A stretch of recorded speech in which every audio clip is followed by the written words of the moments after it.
Sa ating mga kapatid sa Europa, lalo na sa inyo, Bio, Vance, mula sa aking puso, maraming salamat. To the Filipino Lesbian Movement, maraming salamat sa inyong suporta sa ating mga kasamahan dito sa Pilipinas. But more than just the financial support that you're giving us, napakahalaga sa akin ng inyong involvement dito sa ating pakikipaglaban para sa mga karapatan ng LGBT community dito sa Pilipinas at sa buong mundo. This is very important to me dahil ito'y isang pagpapakita that we all recognize na hindi ito laban ng isa. Hindi ito laban ng isang partido, hindi ito laban ng isang grupo, hindi ito laban ng isang komunidad ng LGBT dito sa Pilipinas. Pero laban ito ng LGBT community sa buong mundo. At tayo'y kapwa mga Pilipino, maraming salamat sa inyong pakikisalamuha, sa inyong pagbigay ng suporta, sa inyong paniniwala sa kakayahan, lalong-lalo na ng Ladlad Party List dito sa Pilipinas. Dahil nga sa inyong pagtatayo din at pag-uorganisa ng Ladlad sa Europa.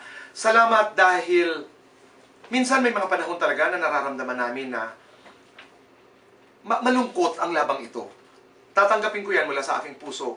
Na minsan may mga katanungan na saan ba tayo papunta?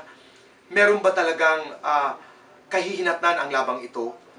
Nauunawaan ba talaga tayo ng mundo? Hanggang saan ba tayo dadalhin ang ating lakas ng loob para ipaglaban ang karapatan ng bawat isa na miyembro ng LGBT community sa Pilipinas at sa buong mundo? Pero pag dumadating yung mga balita at dumadating yung inyong boses, inyong tulong, inyong pagmamahal, parang nabubuhayan kaming lahat dito sa Pilipinas. So, sa inyong lahat sa London, maraming salamat mula sa aking puso. At sana'y isang araw, tayo'y magkaisa sa isang pagtitipon na hindi na natin pinag-uusapan ang diskriminasyon, ang pagpatay ng walang dahilan sa ating mga kapatid. Sana'y magkaisa tayo na naghahalakhakan, nagdadasal, nagbubulungan, nagkakasiyahan, bilang mga tao na hindi tinitingnan dahil sa kanilang kasarian at dahil sa kanilang pinipiling pamumuhay.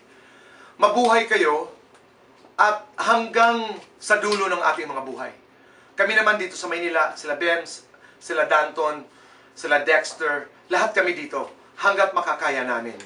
Narito kami para suportahan ang ating pangarap, ang ating panaginip ng isang mundo na dapat patas ang lahat. Muli, mula sa amin, maraming salamat. And sana'y patnubayan kayo ng Panginoong Diyos. At sana'y bigyan tayo ng lakas at pagmamahal na kahit anong ating pagdaanan ay hindi tayo magkawatak-watak. Mabuhay kayong lahat.